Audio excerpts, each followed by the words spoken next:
지난주 네이처지에 논문 한 편이 실렸습니다. 엔비디아가 직접 GPU를 제공해서 만든 AI인데요. 이 AI가 학습한 건 단순한 데이터가 아닙니다. 인간 DNA의 3100배, 9.3조 개의 생명 코드였습니다. 그리고 이 AI는 이미 한 가지를 증명했습니다. 2013년 안젤리나 졸리가 유방 절제 수술을 결심하게 만든 그 유전자의 유해 변이를 90% 이상의 정확도로 예측해냈습니다. 163조 원짜리 새로운 판이 왜 열리고 있는지 지금부터 데이터로 정리해드리겠습니다. 챗GPT가 어떻게 만들어졌는지 기억하시나요? 인터넷에 있는 텍스트 수백억 개를 학습시켰습니다. 그랬더니 문법을 이해하고 새로운 문장을 만들어내기 시작했죠. EV5라는 이 AI는 같은 방식으로 텍스트가 아니라 생명의 언어를 학습했습니다. 지구상에 존재하는 12만 8천 종의 생물 DNA, 9.3조 개의 염기쌍입니다. 이 숫자가 감이 잘 안 오실 텐데요. 인간 게놈 하나가 약 30억 개거든요. 그러니까 인간 한 명분이 아니라 지구 위에 존재하는 모든 종류의 생물 코드를 전부 읽은 겁니다. 이거 저도 처음에 봤을 때 좀 소름 돋았습니다. 그러면 EV5가 뭘 할 수 있냐? 챗GPT에게 이메일 써줘 라고 하면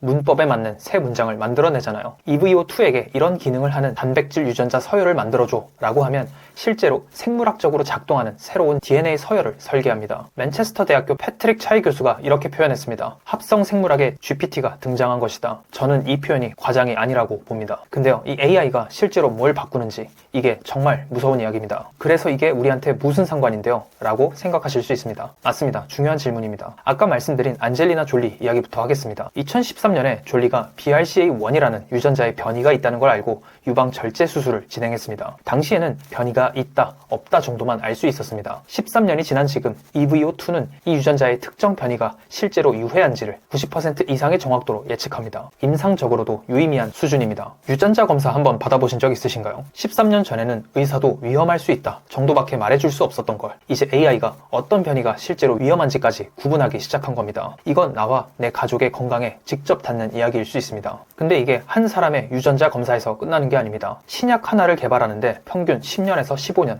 비용은 2조에서 3조 원입니다. 이 과정에서 가장 시간을 많이 잡아먹는 게 뭐냐면요. 후보 물질을 찾는 겁니다. 이 분자가 이 단백질에 붙으면 효과가 있을까를 수백만 개 조합으로 하나하나 실험해야 됩니다. 올해 1월 라이스 대학교에서 재미있는 실험이 하나 있었습니다. 인간 세포의 유전자 회로를 설계하는 작업이었는데 탐색해야 하는 조합이 34억 개였습니다. 기존 실험실 방식이면 수백 년이 걸리는 규모입니다.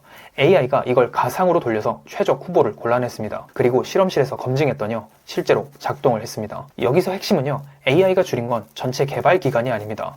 뭘 실험할지를 고르는 과정을 줄인 겁니다. 이게 왜 중요하냐면요. FDA 기준으로 임상에 들어간 후보 물질 중 최종 승인을 받는 건 겨우 12%입니다. 88%는 그냥 날아가는 겁니다. 그 비용이 결국 어디로 돌아갈까요? 바로 약값입니다. 환자한테 돌아갑니다. AI가 처음부터 더 정확한 후보를 골라주면 이 88%짜리 실패 비용 자체가 줄어드는 겁니다. 신약만이 아닙니다. 좀 현실적인 예를 하나 들어볼게요. 탈모. 한국에서 탈모로 고민하는 사람이 1000만 명입니다. 성인 5명 중 1명이에요. 근데 지금 쓰는 약이 언제 들어온 거냐면요. 80년대, 90년대입니다. 진행을 늦추는 약은 있지만 40년째 근본적으로 해결한 약은 없는 겁니다. 탈모가 왜 이렇게 어렵냐면 관련 유전자가 350개가 넘거든요. 사람이 이걸 다 조합해서 분석하는 건 불가능에 가깝습니다. 근데 EV5-2 같은 AI는 이런 복잡한 유전자 상호작용을 통째로 읽을 수 있습니다. 치매도 마찬가지입니다. 한국인 5명 중 1명이 APOE4라는 유전자 변이를 갖고 있는데 이게 있으면 알츠하이머 위험이 최대 12배라고 합니다. 근데 아직 근본 치료제가 없습니다. 진단받는 시점에 이미 뇌 손상이 20년째 진행된 상태거든요. AI가 이 유전자 변이를 미리 읽을 수 있으면 발병 전에 개입할 수 있는 타이밍이 완전히 달라집니다. 탄소를 먹는 미생물, 석유 없이 플라스틱을 만드는 효소까지 이 모든 게 같은 기술에서 나옵니다. 이 가능성들이 왜 하필 지금 동시에 열리고 있는지 이게 사실 더 중요한 이야기입니다. 솔직히 여기까지 듣고 이게 진짠가? 싶으실 수 있습니다. 근데요. 여기서 저희는 이 문구를 떠올려야 됩니다. 오징어 게임에서 주인공이 난 이 게임을 해봤어요 하는 대사가 있습니다. 2000년대 초반의 역사를 한번 짚어봅시다. 인텔이 더 빠른 칩을 만든다. 그러면 거기에 맞는 소프트웨어가 나온다. 소프트웨어가 발전하니까 인터넷이 커진다. 인터넷이 커지니까 더 빠른 칩이 필요하다. 이 선순환 하나가 반도체 산업 전체를 만들었습니다. 합성 생물학에서 지금 똑같은 바퀴가 돌아가기 시작했습니다. EV5-2 같은 AI가 생명을 설계한다. 바이오 파운드리라는 자동화 실험실에서 그걸 빠르게 검증한다. 결과물이 나오면 데이터가 더 쌓인다. 데이터가 쌓이면 AI가 더 정확해진다. 이 바퀴가 이제 돌아가기 시작한 겁니다. 그러면 왜 하필 지금일까요? 세 가지가 동시에 준비가 됐거든요. 첫 번째, EV5-2를 훈련시킬 GPU입니다. 10년 전에는 이런 모델을 돌릴 하드웨어 자체가 없었습니다. 두 번째, 인간 게놈 프로젝트 이후 20년간 쌓인 12만 종의 생물 데이터. 세 번째, 트랜스포머라는 AI 구조가 언어뿐 아니라 DNA 서열에도 먹힌다는 걸 구글 딥마인드의 알파폴드가 먼저 증명했습니다. 그래서 빅테크들이 어떻게 움직이는지 보겠습니다. 2014년에 구글이 딥마인드를 인수했을 때 기억하시나요?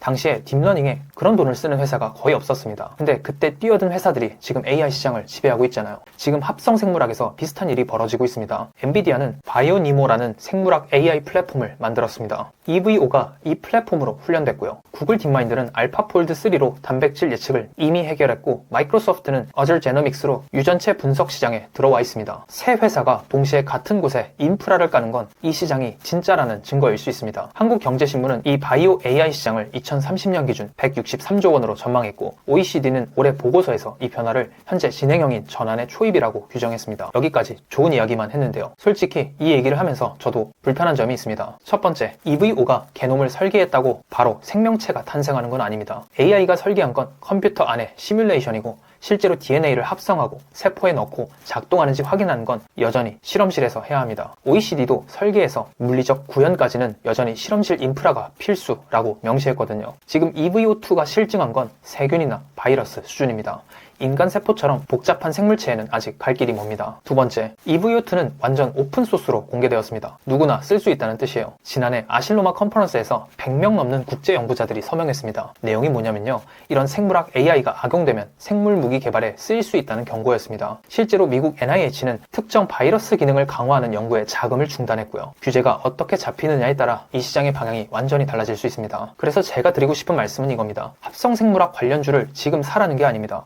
닷컴 버블 때도 인터넷이 세상을 바꿀 거라는 건 맞았지만 단기 투자로 뛰어든 대부분은 손해를 봤거든요. 시작 단계라는 건 변동성도 크다는 뜻입니다. 제가 드리고 싶은 건 이 변화가 어떤 산업에 영향을 미치는지, 어떤 기업들이 인프라를 깔고 있는지, 지금 어떤 단계에 와 있는지를 이해하는 눈입니다. 이걸 이해한 사람과 그렇지 않은 사람의 차이는 10년 후에 나타나겠죠. 오늘 한 문장으로 정리하면 이겁니다. 챗GPT가 인간의 언어를 배웠다면 EVO는 생명의 언어를 배웠습니다. 반도체가 물리세계의 설계도를 바꿨듯 합성생물학이 생물세계의 설계도를 바꿉니다. 반도체를 이해한 사람들이 2000년대를 준비했듯 이 변화를 이해하는 사람들이 2030년대를 준비하고 있습니다. 구독과 좋아요는 이런 영상을 계속 만들 수 있게 해주는 힘이 됩니다. 감사합니다.